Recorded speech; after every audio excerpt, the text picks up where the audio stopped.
제가 30대 중반에 서울에서 부목사로 섬기고 있을 때에 담임 목사님께서 브라질로 선교 여행을 가신 적이 있습니다.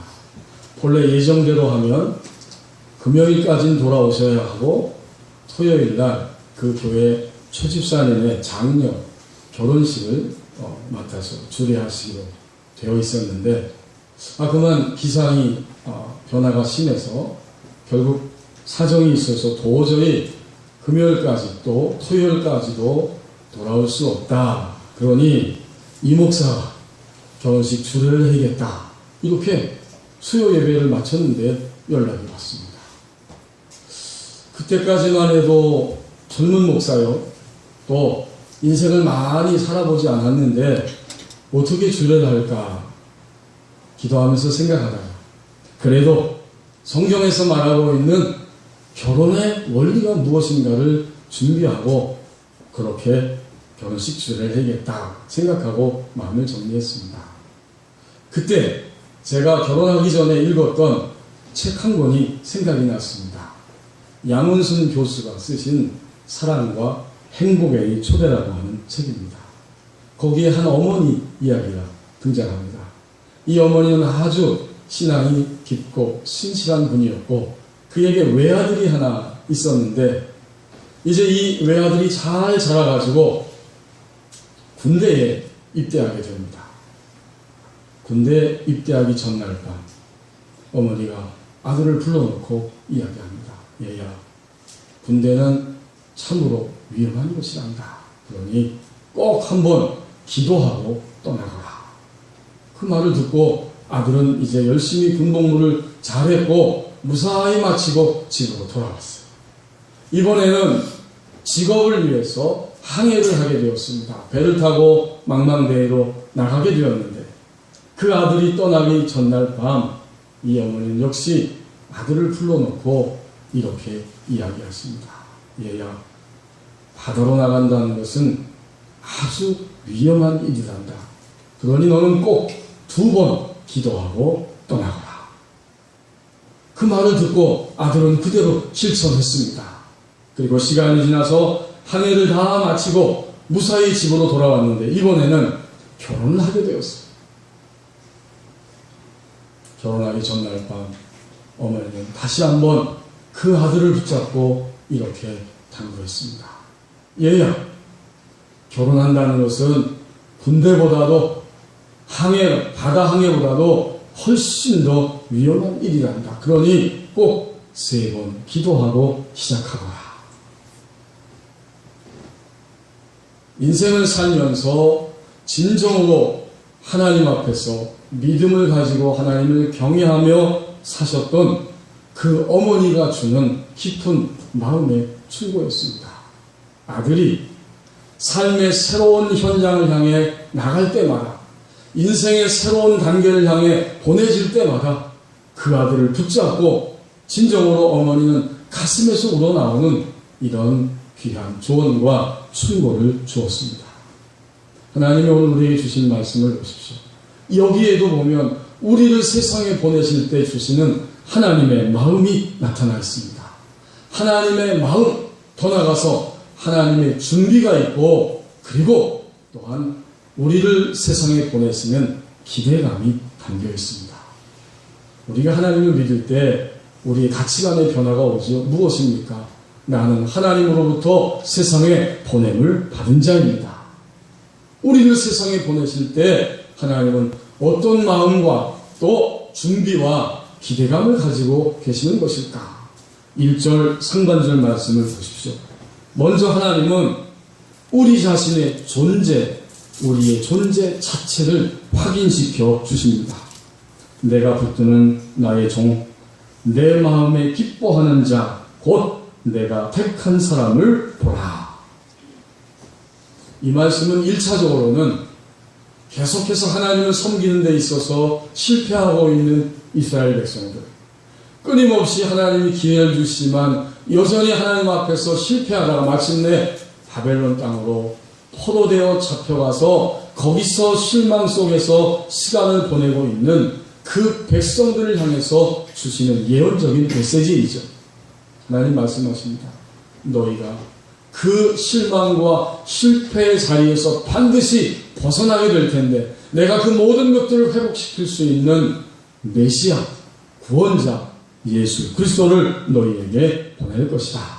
동시에 이 말씀, 인간으로 오신 예수 그리스도, 세상에 보내진 그분을 통해서 이루시는 구원의 역사일 뿐만 아니라 바로 우리들, 하나님의 자녀가 된 우리들이 세상에 보냄을 받을 때, 바로 세상에 보내질 때에 우리가 예수님과 같은 자라고 하는 사실을 우리에게 새롭게 확인시켜 주시는 말씀입니다. 여러분, 예수님에게 일어난 일은 우리가 예수님을 믿으면 우리에게도 똑같이 일어난 일입니다. 여러분, 그것을 성경을 읽을 때 분명히 인지하고 읽으시면 훨씬 더 많은 은혜를 경험합니다. 예수님에게 일어난 일은 나에게 일어난 일이에요. 예수님이 십자가에서 2000년 전에 죽으셨을 때 우리도 그 안에서 죽었습니다. 예수님이 십자가에서 다시 부활하셨을 때 우리도 그 안에서 부활했습니다. 그러고 보면 인간이신 예수는 하나님의 자녀가 된 우리들이 살아가야 할 유형, 샘플로서 이 땅에 오셨습니다. 그러니까 예수님에게 일어난 일은 우리에게도 똑같이 일어나는 일들입니다. 하나님께서는 예수 그리스도를 보내셔서 우리를 하나님의 사랑으로 다시 실패하지 아니하고 다시 넘어지지 아니하고 반복적으로 쓰러지지 아니하고 하나님을 온전히 섬길 수 있는 진정한 하나님의 사람으로 재창조해 주시기를 원하십니다. 그래서 예수님을 보내신 거예요. 이제 그분을 보내실 때 하신 말씀은 오늘 세상에 우리를 보내고 계신 하나님이 저와 여러분에게 하시는 말씀입니다. 뭐라고 말씀하고 있습니까? 하나님 아버지가 아들에게 이야기하고 있는 거예요. 너는 내가 붙들고 있는 나의 종이다. 나는 너를 중심으로 기뻐하고 내가 너를 선택하였노라. 이렇게 말씀하고 있는 거예요. 여러분, 우리 부모님 세대는, 여기 어르신들도 계시지만 우리 부모님 세대는 우리에게 마음은 그런 사랑을 가지고 계실지라도 이렇게 표현하시지 못한 분들입니다. 대부분이다. 또 그런 부모님들 밑에서 성장한 오늘의 많은 우리 부모님들은, 우리들은 우리의 자녀들을 향해서도 이런 이야기하기가 왠지 낯간지럽기도 하고 거북하기도 해서 이런 표현을 잘 하지 못하는 경우가 굉장히 많이 있습니다. 결국 오늘도 내일도 영원토록 인간의 문제는 자아 정체성의 문제입니다. 그러면 나는 뭐야 여기서? 도대체 이 자리에서 나는 뭐하는 사람이야? 이것이 우리가 화가 났을 때 또는 고통스러울 때 우리 속에서 나오는 탄식입니다. 그렇죠? 남편과 아내가 말합니다. 그럼 당신에게 난 도대체 뭐야? 또 자녀들과 부모의 관계에서도 이런 이야기합니다. 난 도대체 이 가정에서 뭐하는 사람이야? 직장에서도 동료들 간에도 이 직장에서 이 공동체에서 그러면 나는 뭐하는 사람이냐? 라고 이렇게 소리를 지릅니다. 네, 여러분이 보셨잖아요. 불과 얼마 전에 임병장이 우리 대한민국의 귀한 아들이 그 최전방에서 근무하면서 결국은 견디다 못해서 총을 들고 자기의 동료들과 그 함께 근무하는 군인들을 총으로 다 쏘았습니다. 그 속에 도대체 뭐가 있길래? 그는 더 이상 견딜 수 없었습니다. 이 최전방에서, 이 내무반에서, 이 군대에서 계급은 병장이지만 병장으로서 도저히 자기 자신을 느끼지 못하니까 그는 그것을 견디다 못해 총을 들고 그런 엄청난 일을 저지르고 말았습니다. 자기의 정체성이 확인되지 않거나 무시당하면 우리는 금방 이런 반응을 보이기가 너무나 쉬운 거예요. 그런데 오늘 하나님께서 이 땅 위에 우리를 보내시면서 분명하게 말씀하십니다. 너는 내가 기뻐하는, 그래서 너를 선택하였고 또 내가 붙들고 있는 나의 종이다. 여러분, 이 정체성이 우리에게 일평생 동안 지속되어야 합니다. 이것이 확인되지 않을 때 우리는 괴롭고 이것이 확인되지 않으면 우리는 견딜 수가 없습니다. 지난 한 주간 동안 가정에서 또 삶 속에서 혹시 너무나 쓰라린 아픔과 상처를 당한 분들이 계십니까? 오늘 아침엔 도저히 내가 교회 갈 힘조차 없다. 혹시 이런 마음을 품은 분들 계실지 모르겠어요. 그러나 그 모든 것들을 이기고 오늘 이 자리에 참 잘 오셨습니다. 우리가 하나님 앞에 예배하면서 하나님이 내게 확인시켜 주시는 나의 정체성을 다시 한번 분명히 붙잡고 일어설 때 새로운 돌파 그리고 새로운 삶의 방향을 향해 전진할 수 있습니다. 그래서 주님이 세상에 보내시면서 가장 먼저 하시는 것은 우리의 존재 가치를 확인시켜 주시는 겁니다. 이제 여러분 고단 말씀을 보십시오. 주님은 존재 가치를 확인시켜 주실 뿐만 아니라 1절 중반절에 보면 우리를 위해서 모든 것을 완벽하게 준비해 주셨습니다. 지난 5월달인가요? 제가 서울의 시립대에서 결혼식이 있어서 제 아내와 함께 참여했습니다. 그분이 누구냐면 우리 교회 한 10년 전에 우리 교회 지휘자로 와서 봉사한 그 오독수 집사님 부부. 여러분 아마 기억하시는 분들 계실 거예요. 그때 와서 한 2년인가 지휘자로 봉사하시다가 다시 서울로 가셨죠. 그 집사님 부부의 큰딸이 결혼을 했습니다. 결혼식 참여하고 이제 다녀왔는데 저희 아내를 통해서 이런 이야기를 들었습니다. 신랑도 사위도 자기네 집도 형편도 넉넉하지 않기 때문에 서로 합의하에 이야기하고 그래서 결혼식 비용을 효과적으로 잘 사용하기 위해서 이야기가 잘 되었는데 그럼에도 불구하고 이 딸을 결혼시키는데 3천만 원 들었습니다. 그런 거예요. 여기 놀라는 분이 있는가 하면 전혀 안 놀라는 분들이 있어요. 아마 우리 자녀를 결혼시킬 때 얼마나 들지 모르겠어요.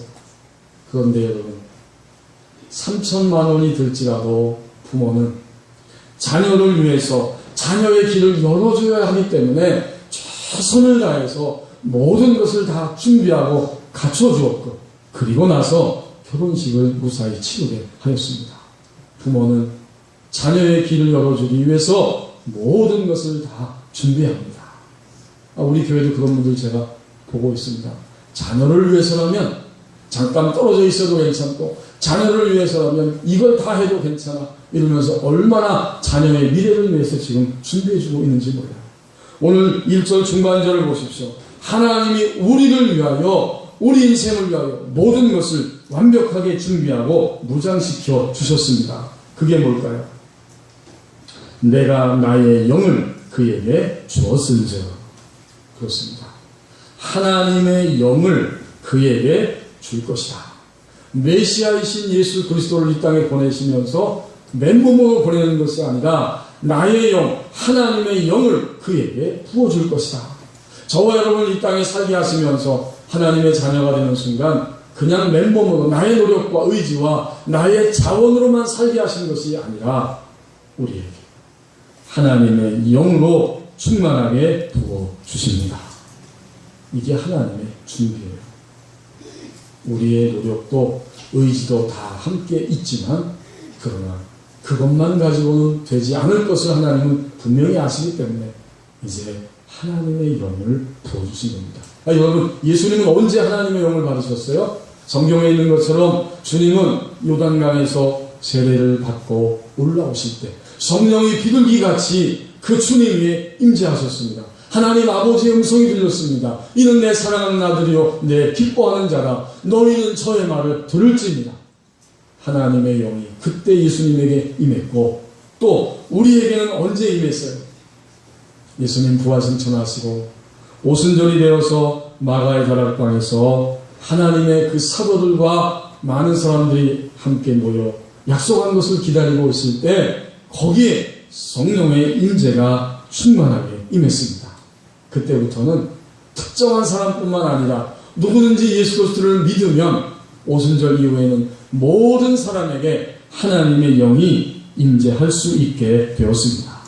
그러니까 오늘 이 1절 중반절에서 말씀하는 나의 영, 성령, 하나님의 영 또는 그리스도의 영, 같은 말이에요. 이 성령의 임재는 우리를 준비시켜 주시는 하나님의 손길입니다. 여러분, 저와 저희 가정은 한 열흘 동안 3세들의 노래소리를 들으면서 지냈습니다. 목사님의 집에 누가 십자매를 선물했나 이렇게 생각할 수 있는데 그게 아니에요. 처음에는 노래소리였지만 나중에는 너무 피곤한 소리더라고요. 여러분, 주방에 가시면 가스레인지가 있죠? 그리고 그 가스레인지 위에는 그 음식 냄새를 빨아들이는 후드가 있습니다. 근데 어느 날 딱 집에서 있는데 짹짹거리는 소리가 너무 가까이서 들리는 거예요. 그래서 어디서 들리는가 봤더니 저희 아내가 더 빨리 눈치챘어요. 요 안에 있다는 거예요. 그래서 저걸 어떡하나, 저놈들을 어떡하나. 한 마디가 아닌 것 같아요. 시간이 지날수록 더 크게 자주 들리고 새벽에도 들리고 낮에도 들리고 나중에는 너무 피곤한 거예요. 누가 새를 아름답다고 했는가? 네? 누가 쥐를 미키마우스라고 아름답다고 했는가? 똑같아요. 여러분, 얼마나 피곤하고 심히 됐지. 그래서 제가 기도했어요. 하나님, 저 새들이 이렇게 들어왔는데 저들이 들어온 통로 그대로 빠져나가게 해주세요. 그 후드 앞에서 기도했어요. 그리고는 후드 앞에서 예수 그리스도의 이름으로 선포도 했어요. 근데 제 영성이 아직 안 돼가지고 제가 제 말을 안 듣는 거예요. 안 나가는 거예요. 하루 이틀 막 열흘 너무 시끄러워요. 제가 바깥으로 나가봤어요. 그랬더니 지금 건물은 그렇게 안 지을 거예요. 그냥 딱 벽이 있고 그 벽에 조금 돌출돼서 이만한 관이 있는 거예요. 플라스틱 관. 그러면 그 관으로 어떤 벌레도 다 들어올 수 있어요. 들어오면 바로 주방이에요. 어떡할까? 인터넷을 찾아보고 새가 가장 고약해하는 냄새 풍기는 게 뭐가 있을까? 이걸 한번 해볼까? 이런 생각도 했지만 바쁘게 지내다 보니까 그냥 지나가는 거죠. 저희 아내가 119를 부르자는 거예요. 어쩔 수 없잖아요. 그래서 생각도 못해 점심때 제가 교회에 있다가 들어가서 119를 불렀어요. 죄송한데요, 119지요. 네. 이런 일로 불러도 되는지 모르겠어요. 그래서 참새 얘기를 했더니 가만히 있어요. 순간적으로. 그러다가 알겠다고 저희가 나가고 있고. 그러더니 1분도 안 돼가지고 문자가 오고요. 5분 됐는데 띵동하고 출동한 거예요. 참, 우리나라 119 참 귀한 분들입니다. 응? 그리고 와서 바깥으로 나가서 먼저 딱 상황을 보더니 이건 약을 치면 저 안에 새들이 죽기는 죽는데 그래도 되겠냐는 거예요. 안 되죠. 약 치면 어떻게 돼요? 그 안에서 새가 죽잖아요. 안 죽이고 내보내야 되는데 또 죽으면 곤란하잖아요. 어떻게? 그러면서 하는 말이 그 방법밖에 없는데 아니면 이 후드 업자를 불러다가 그거 뜯어내고 그렇게 하는 수밖에 없다는 거예요.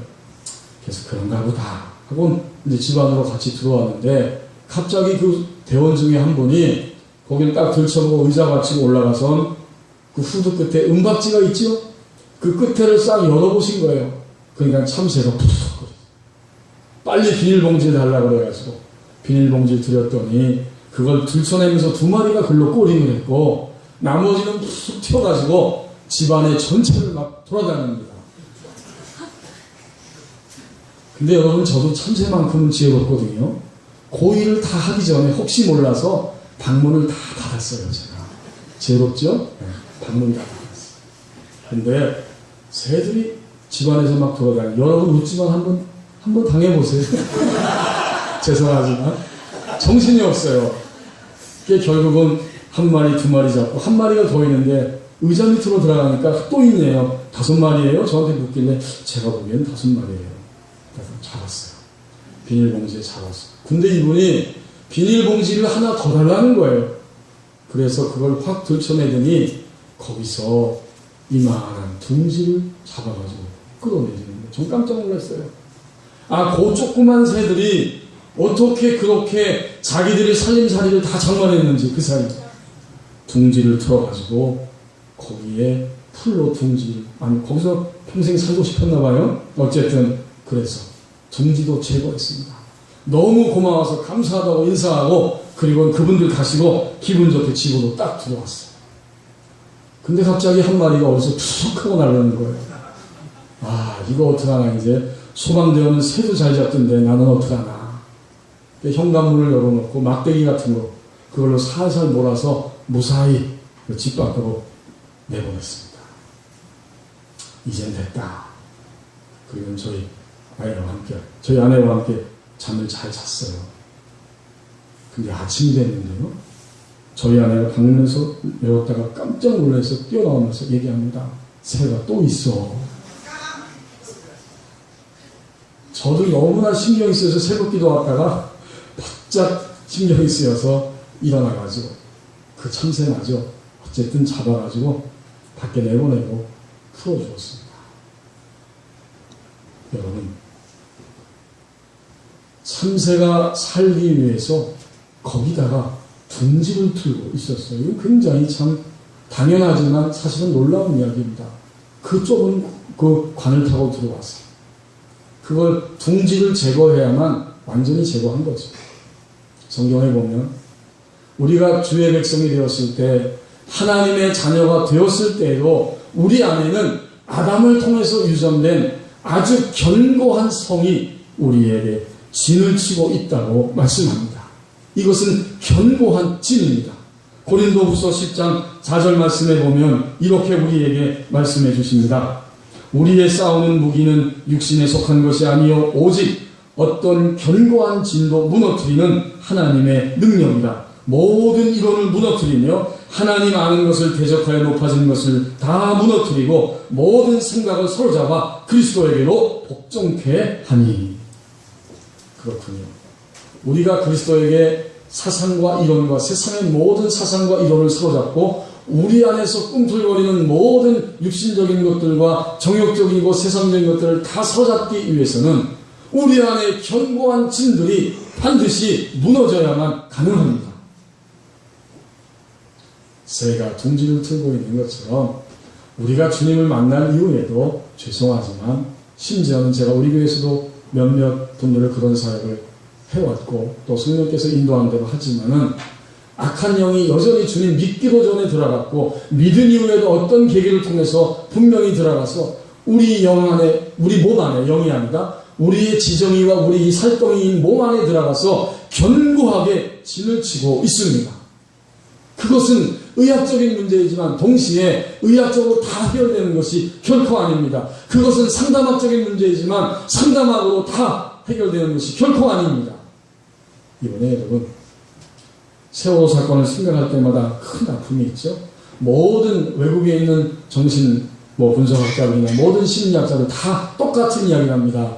그 트라우마를 해결해야 되는데 반드시 속에 있는 것을 그대로 다 말할 때까지 충분한 시간을 줘야 되고 충분한 장소와 환경을 마련해줘야 된다.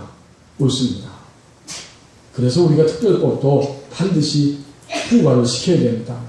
그것이 치료되려면 안에 있는 것이 다 토해지고 다 이야기가 될 때 그때 치유가 시작된다는 거죠. 그러나 그 모든 것들을 다 이야기해도 더 중요한 한 가지 사실을 빼먹어서는 안 됩니다. 아마도 그리스도인들은 분명히 안산 지역에 있는 교회의 목회자들은 깨어서 그 사실을 감지하리라고 여겨집니다. 무엇입니까? 그런 큰 재난을 경험할 때는 반드시 트라우마를 치료하지만 동시에 악한 영은, 공포의 영은 공포를 통해서 대부분 99% 이상 침입합니다. 그러면 상담학으로, 심리학으로, 모든 의학적으로 다 치료를 하면서 반드시 그리스도인들이 병행해야 될 것이 있는데 그것은 견고한 진으로 그 안에 들어간 공포의 영을 나사렛 예수 그리스도의 이름으로 불러내고 추방시켜야 할 것입니다. 그래요. 별로 아멘이 안 되는 분들도 있을 텐데 그렇습니다. 우리 안에 견고한 진이 있어요. 사람마다 다 달라요. 어떤 사람은 교만의 진이 있습니다. 어떤 분들은 정욕의 진이 있습니다. 또 다른 분들은 여전히 쉽게 좌절하고 낭망하면서 이 마음과 이 감정이 어디서 왔는지 모르면서 끊임없이 그런 견고한 진에 의해서 시달립니다. 그래서 주님은 오늘 우리에게 말씀하시는 거예요. 내가 너희에게 나의 영을 주었다. 하나님의 영, 이 성령은 우리 안에 있는 견고한 진들을 하나씩 하나씩 무너뜨리기 시작합니다.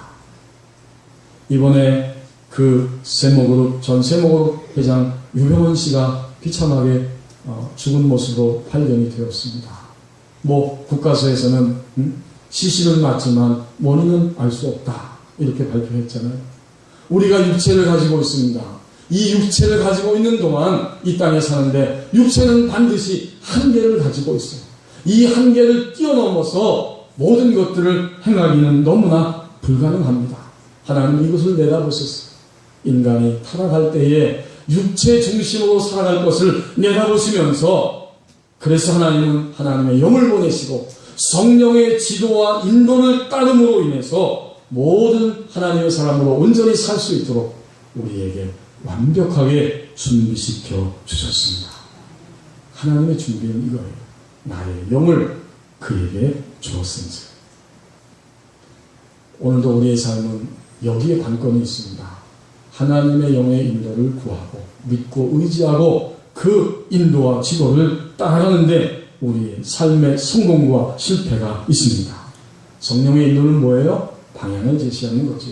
성령의 지도는 뭘까요? 성령의 지도는 우리의 연약함과 부족함을 옆에서 곁에 서서 세워주시는 것이 성령의 지도입니다. 이것이 하나님의 완벽한 준비입니다. 이제 1절 하반절, 마지막 절과 마지막 부분과 2절 말씀을 보십시오.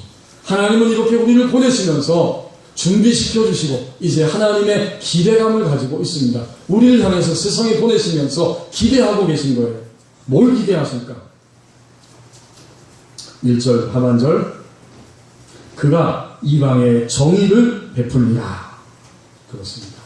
하나님이 예수님을 보내실 때, 또 예수님과 똑같이 재창조되어서 살아가는 그리스도인된 우리를 이 땅에 두실 때 하나님이 기대하시는 것은 정의를 베푸는 삶을 기대하십니다.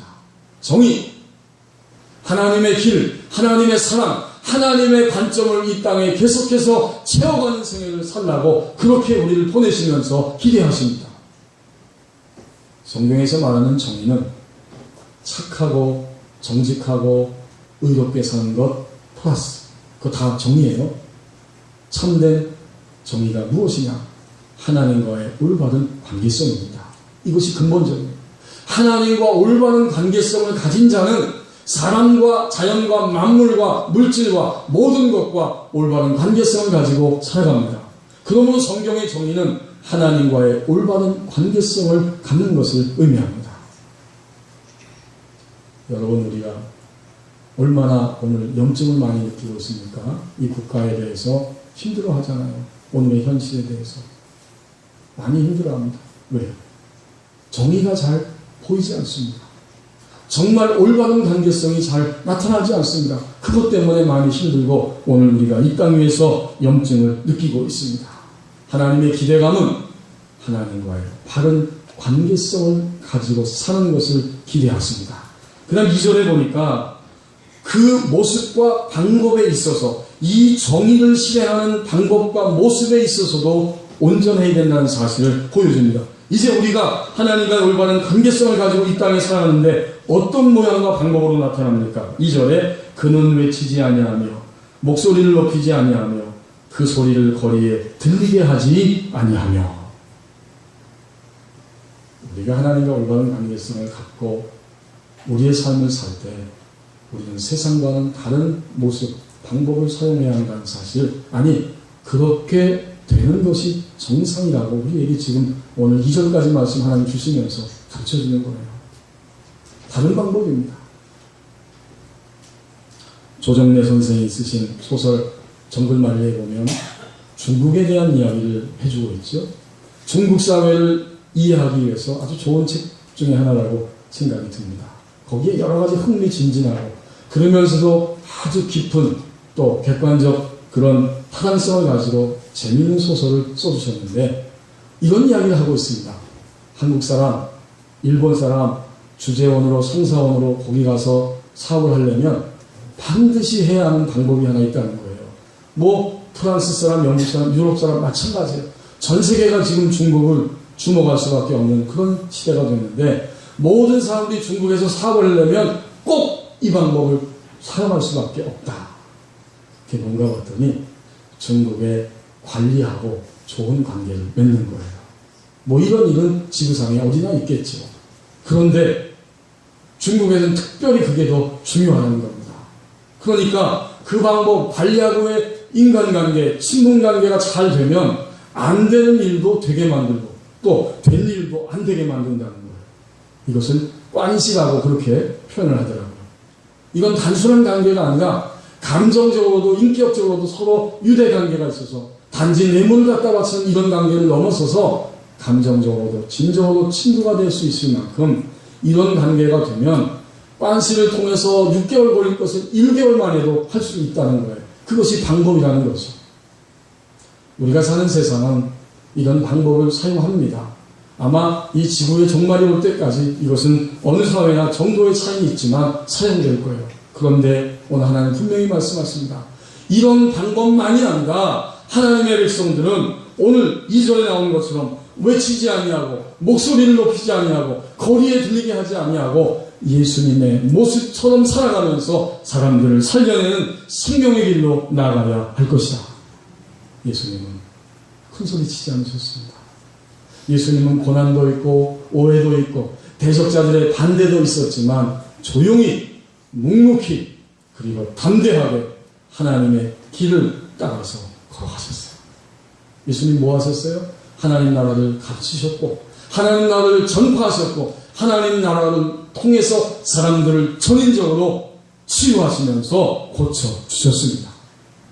그러니까 오늘 이 이사야 40장 2절 말씀은 예수님께서 이 땅에 오셔서 하나님과의 바른 관계성을 가지고 사시면서 사람들을 생명으로 이끌 것인데 큰 소리 치지 아니하고 조용히 묵묵히 고난과 오해가 대적이 있을지라도 그분은 사람을 살리는 그 일을 넉넉하게 감당하게 될 것이다.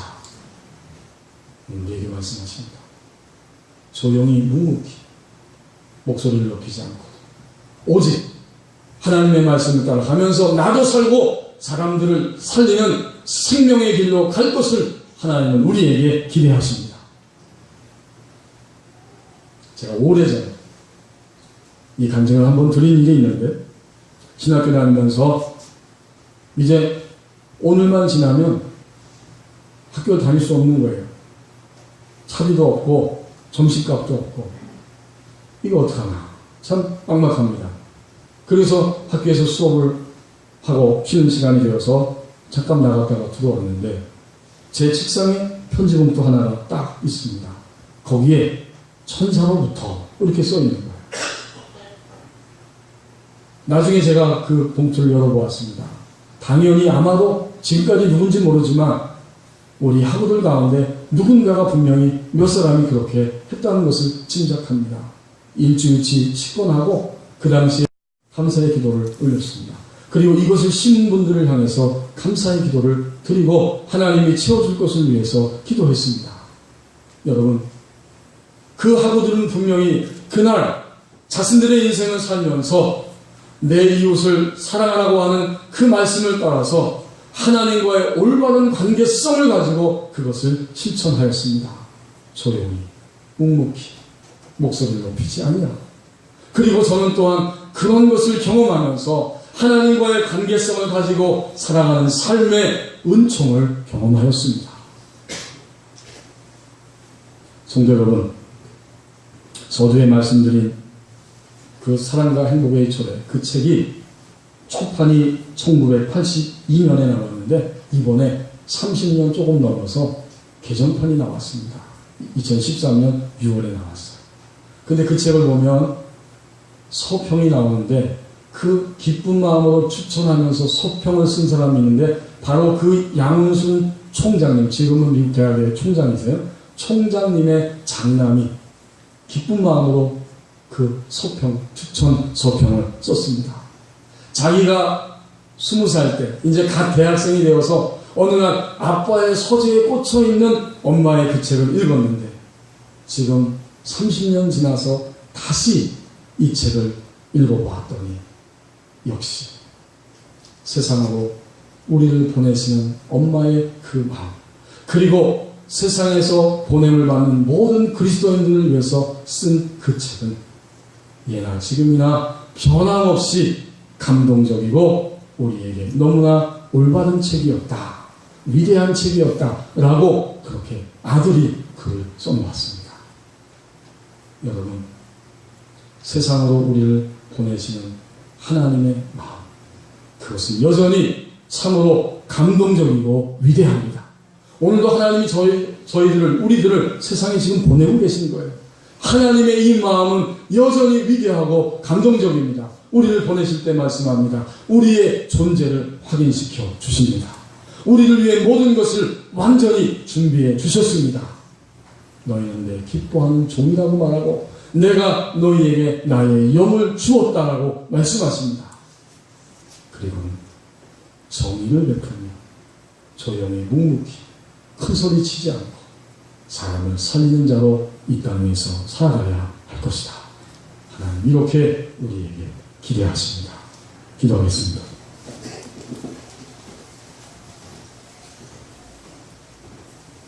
우리를 이 땅에 보내실 때 하나님의 자녀가 된 이후에 우리는 이 고백을 분명히 합니다.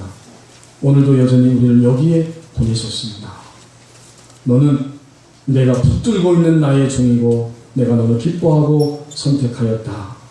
우리의 존재 가치를 확인시켜 주시며 이제 나의 영을 너희에게 주었은즉 모든 것을 준비시켜 주었다고 말씀해 주시면서 정의를 베풀며 목소리를 높이지 아니하고 외치지 아니하고 길거리에서 들리게 하지 않으면서도 예수님과 같이 사람을 살리는 생명의 삶으로 나아가라고 기대하고 계십니다. 하나님, 이제 우리 남은 생애는 이러한 하나님의 모든 것을 마음을 알고 사는 축복의 생애가 되게 하여 주옵소서. 이 모든 말씀은 예수님의 이름으로 기도하옵나이다. 아멘.